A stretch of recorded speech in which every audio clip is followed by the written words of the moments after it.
ఆకులో ఆకునై పువ్వులో పువ్వునై కొమ్మలో కొమ్మనై రెమ్మలో రెమ్మనై ఈ అడవి దాగిపోనా ఎటులైనా ఇచటనే ఆగిపోనా అని దేవులపల్లి కృష్ణశాస్త్రి ఒక అందమైన అడవి గురించి అంతకన్నా అందమైన కవిత్వం రాశారు. అడవి కవిత్వానికి ఒక ప్రేరణ ఇస్తుంది. ఈరోజు గుదిబండ గ్రామంలో ఉన్న మియావాకి అడవి దగ్గర ఉన్నాము. ఈ అడవి ప్రత్యేకత ఏంటి అన్నది ఈ అడవిలో విహరిస్తూ తెలుసుకుందాం.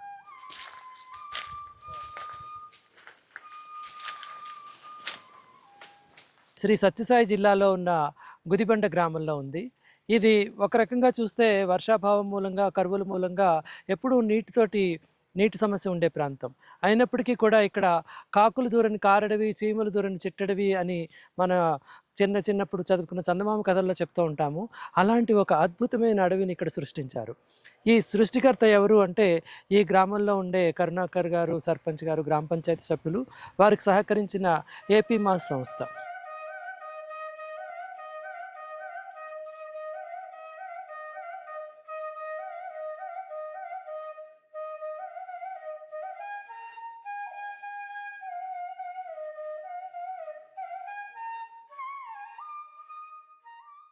కరుణాకర్ గారు, ఇప్పుడు ఏపీ మాస్ సంస్థ ద్వారా గుదిబండ గ్రామంలో ఇక్కడ మియావాకి ఒక చిన్న అడవిని ఇక్కడ సృష్టించారు. 2 సంవత్సరాల నుంచి మీ ఆధ్వర్యంలో ఈ ఇంచుమించు 1/2 ఎకరంలో ఇన్ని రకాల చెట్లు పెంపొందించారు. దీని గురించి మీ అనుభవం ఏమిటి, మీ ఆలోచన ఏమిటి తెలియజేసుకుంటారా? అనుభవం అంటే నాకు మొక్కలు నాటడం అంటే చాలా ఇష్టం. నేను నా జీవితం దగ్గర 8,000 మొక్కలు నాటినాను. అభినందన. దాంతో మన ఏపీ మాస్ సార్ వచ్చి మొక్కలు నాటేదానికి కొంచెం స్థలం చూపించండి అన్నారు. సరే అని చెప్తే స్థలం చూపించాను.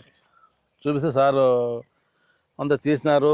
ఈ పద్ధతి చూస్తే ఏముండదు, వీళ్ళది ఇట్లా, ఇది అర్థం కాదు నాకు ఇది అని నేను మా వాళ్ళతో లోకల్ మాట. ఎందుకంటే 10 ఫీట్ వెడల్పుతో 5 ఫీట్ డెప్త్తో తీసి దాంట్లో మళ్ళీ ఎరువు అంత వేసి అంత బాగా సిస్టమేటిక్ చేసినారు. కానీ మేము ఇంత ఇది ఈ విధంగా ఉంటుంది అనుకోలేదు సార్. మేము యాక్చువల్గా ముందర వాళ్ళు చెప్పినప్పుడు మీ పూర్తిగా తెలియలేదు సార్. థియరిటికల్ వేరే, ప్రాక్టికల్ వేరే.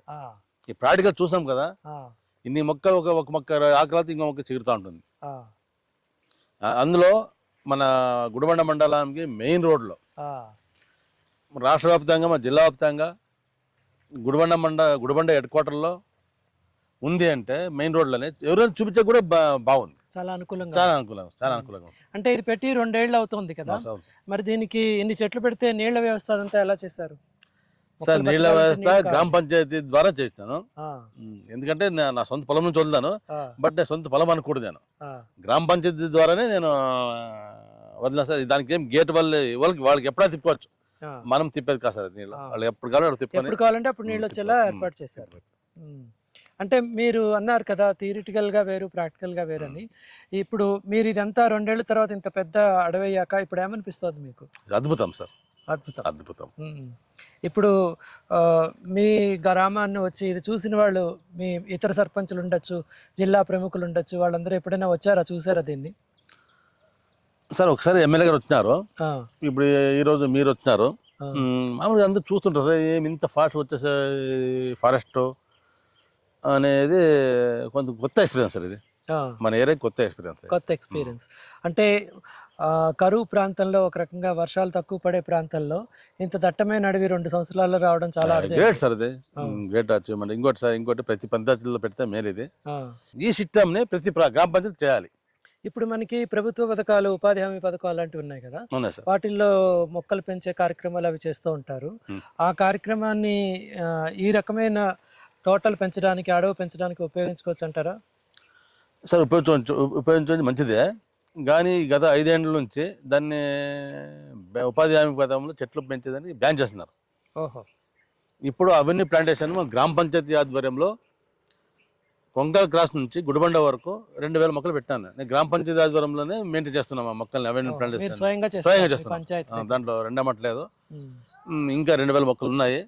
దాన్ని కూడా గుడిబండ నుంచి నాగేపల్లి రోడ్డు, గుడిబండ నుంచి మద్దుకుంట వరకు ఇది మనకి సార్. మొత్తానికి పర్యావరణానికి ప్రజలకు బాగుండాలంటే మొక్కలు మియావాకి పద్ధతిలో చాలా మంచి రిజల్ట్ వచ్చింది సార్. మొత్తం చాలా బాగా అద్భుతంగా జరిగింది.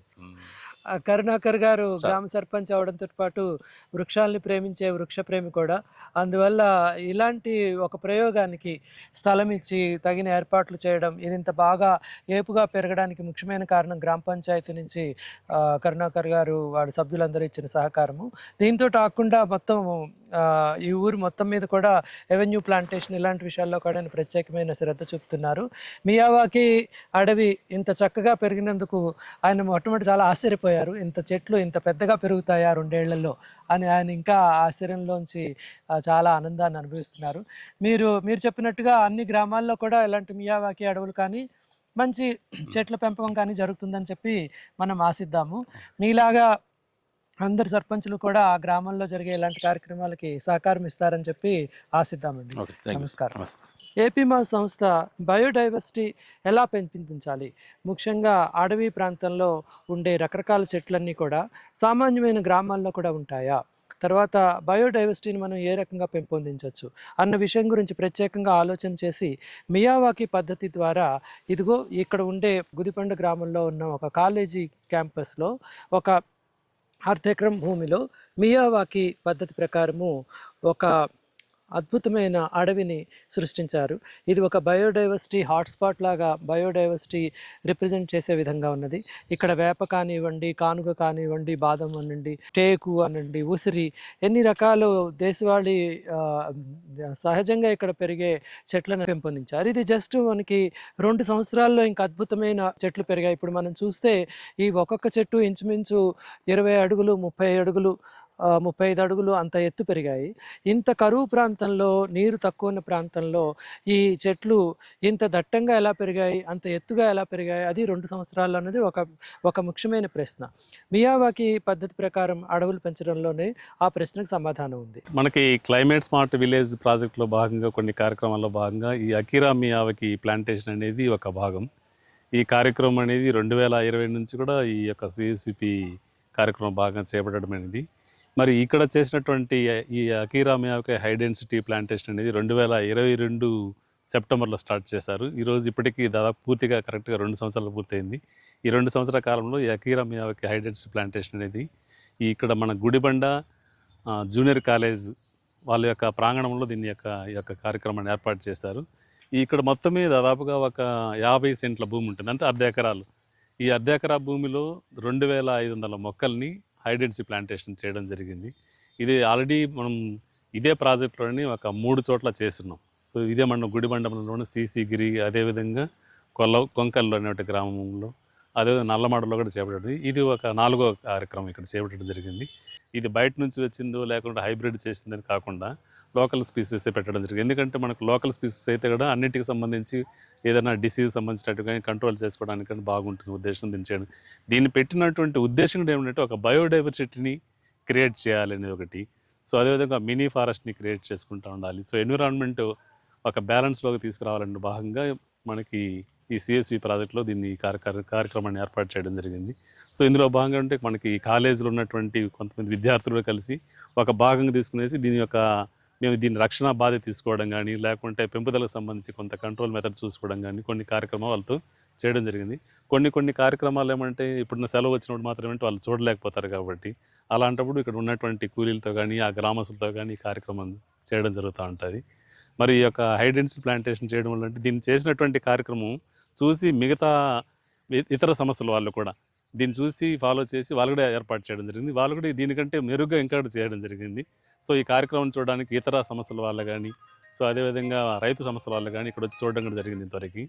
మరి ఈ కార్యక్రమం చేయడం వల్ల అంటే చాలా మంచి ఉపయోగకరం ఉంది కాలేజీలో ఉన్నటువంటి విద్యార్థులకి, చుట్టుపక్కల గ్రామస్తులకి. నేచురల్గా మనకి ఒక బయోడైవర్సిటీని క్రియేట్ చేయడం జరిగింది.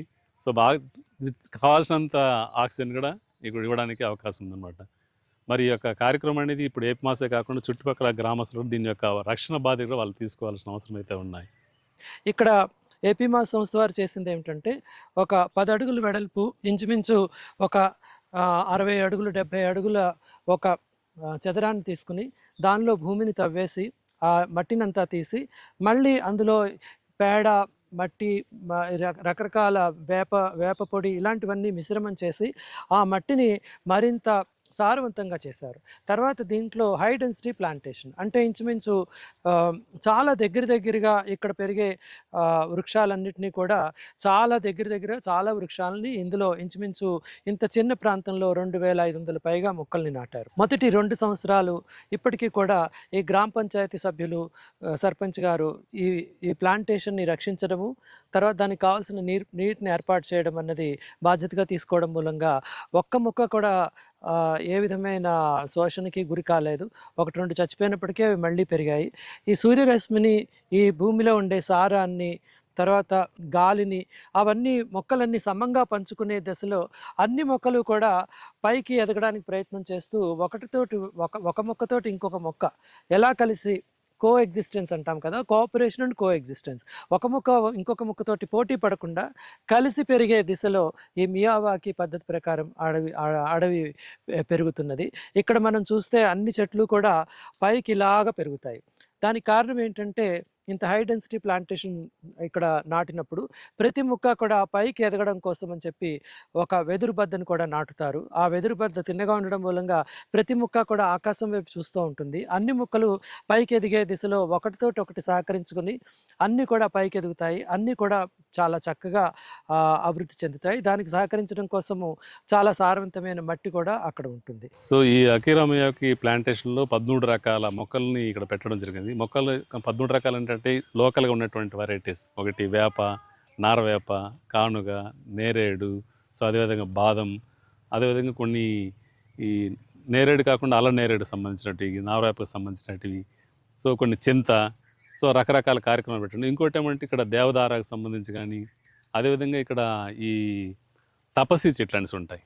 ఈ తపస్సి చెట్టు అనేది ఏమంటే లోకల్గా జనరల్గా ఏమంటే గ్రామంలో వాళ్ళు ఉపయోగించరు. అయితే ఇక్కడ ఏమంటే కొన్ని విద్యాశాలల్లో కానీ లేకుంటే పాఠశాల భాగంలో కానీ అక్కడ పెట్టుకోవడానికి బాగుంది. అలాంటి మొక్కలు ఇక్కడ పెట్టడం జరిగింది. ఇంకోటి ఏమంటే టేకు సంబంధించి, తర్వాత రావి, ఇలాంటి మొక్కలు కూడా పెట్టింది.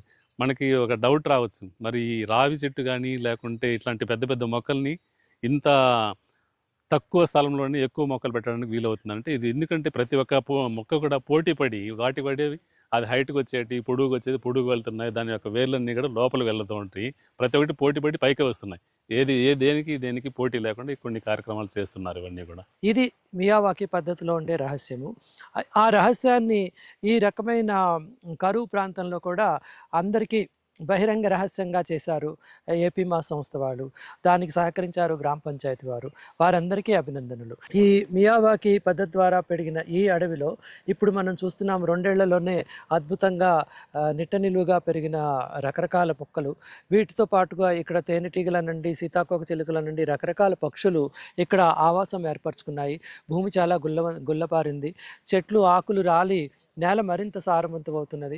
ఇక్కడ సహజంగా కూడా రకరకాల మొక్కలు వచ్చాయి. సార్ ఇక్కడ మనము 16 వెరైటీస్ మొక్కలు పెట్టాం సార్. అందులో మనకి అడవి జాతి మొక్కలు, తర్వాత లోకల్ జాతి మొక్కలు, తర్వాత పండ్ల మొక్కలు, కొన్ని మనకి టింబర్స్ ప్లాంట్స్ కూడా కొన్ని పెట్టడం జరిగింది సార్. వాటి పేర్లు చెప్తారా? చెప్తాను సార్. ఇది వచ్చేసి పూల మొక్కలు సార్. ఇవి వచ్చేసి టెకోమా ప్లాంట్స్, తర్వాత ఇది కానుగ, తర్వాత తపసి చెట్టు, నారవేప, తర్వాత ఇది పత్తి చెట్టు అంటారు కన్నడలో, వేప, తర్వాత మహాగని, తర్వాత మనకి రావి చెట్టు, బాదామి. సో ఇలా 16 స్పీసీస్ పెట్టడం జరిగింది సార్. ఓకే. సో ఈ మొక్కలన్నీ మనకి రొల్లా దగ్గర మనకి ఫారెస్ట్ డిపార్ట్మెంట్ తరపు నుంచి ఉచితంగా తీసుకొచ్చారు. వారికి కూడా ధన్యవాదాలు. వారికి కూడా ధన్యవాదాలు. అనిల్, ఇప్పుడు చెప్పిన 16 రకాల మొక్కలు మాకు కొంచెం చూపిస్తారా? తప్పకుండా సార్, చూద్దాం రండి సార్. ఇది పూల మొక్క సార్, టెకోమా ప్లాంట్స్ అనేసి. ఎల్లో కలర్ ఫ్లవర్స్ చాలా బాగా వస్తూ ఉంటాయి. అల్ల నేరేడు ప్లాంట్. తర్వాత మనకు అక్కడ కనిపిస్తున్నటువంటిది రావి చెట్టు సార్. తర్వాత ఇది వచ్చేసి మహాగని. ఇది చాలా ఫాస్ట్ గ్రోతింగ్ ఉంటుందన్నమాట. సో దీనికి వాల్యూ కూడా చాలా ఎక్కువ. ఇది ఒక 10 సంవత్సరాలు 15 సంవత్సరాలకి దాదాపు ఒక 20 అడుగుల వరకు పెరిగి ఉంటుంది. సో దీనికి అప్పటికి వాల్యూ ఒక 10 సంవత్సరాల తర్వాత దీని వాల్యూ ఒక 2 లక్షల వరకు పోతుంది సార్. ఇది టింబర్స్కి రైతులు ఇప్పుడు అందరూ కూడా బండ్ ప్లాంటేషన్ కింద ఎక్కువ ఉపయోగించుకోవడం జరుగుతుంది. సో ఇక్కడ మనం చూస్తున్నటువంటిది ఇది ఉసిరి చెట్టు. సో ఇది అంటే ఎక్కువ ఔషధ గుణాలు కలిగినటువంటివి. సో ఇక్కడ పెట్టడానికి కూడా కారణం మన పాఠశాలలో ఉన్నటువంటి పిల్లలు సో ఉపయోగించుకుంటారనే ఉద్దేశంతో పెట్టడం జరిగింది. సో ఇక్కడ మనం చూస్తున్నటువంటిది చింత చెట్టు. సో ఈ చింత చెట్టు కూడా మనము పెట్టడం జరిగింది అనమాట. సో ఈ కానుగ చెట్టు కూడా మనం పెట్టడం జరిగింది. తర్వాత ఇక్కడ కనిపిస్తున్నటువంటిది బాదాం చెట్టు. ఈ బాదాం చెట్లు కూడా మనకు అన్ని రకాలుగా బాగా ఎక్కువ హైట్ వచ్చేసి అప్పటికి కాయలు కాసాయి మన దగ్గర. తర్వాత ఇది వచ్చేసి మనకి టేకు చెట్టు. దాదాపు ఇది కూడా చాలా బాగా ఫాస్ట్ గ్రోత్ రావడం జరుగుతుంది. ఇది వేప చెట్టు సార్. సో ఇది వచ్చేసి నారవేప. ఈ నారవేప కూడా టింబర్ కోసం ఉపయోగిస్తారు. ఇది ఎంత అంటే మనకి ఎడారిగా ఉన్నా కూడా ఈ మొక్క బతుకోగలుగుతుంది సార్. ఇది నీడ కోసం మాత్రమే. మనకి ఇక్కడ సీమ తంగేడు లాగా ఒక ప్లాంట్ అనమాట. సో అతి ఫాస్ట్గా పెరిగి తర్వాత ఎక్కువ నీడని ఇస్తుంది సార్. అది మనకి సిల్వర్ ప్లాంట్ అనమాట, సిల్వర్ ఓక్. ఈ టింబర్ కోసం ఉపయోగిస్తారు. వీటితో పాటు ఇంకా గోరింటాకు చెట్లు, తర్వాత మనకి పపాయ చెట్లు, తర్వాత దానిమ్మ, కొబ్బరి చెట్లు పెట్టడం జరిగింది.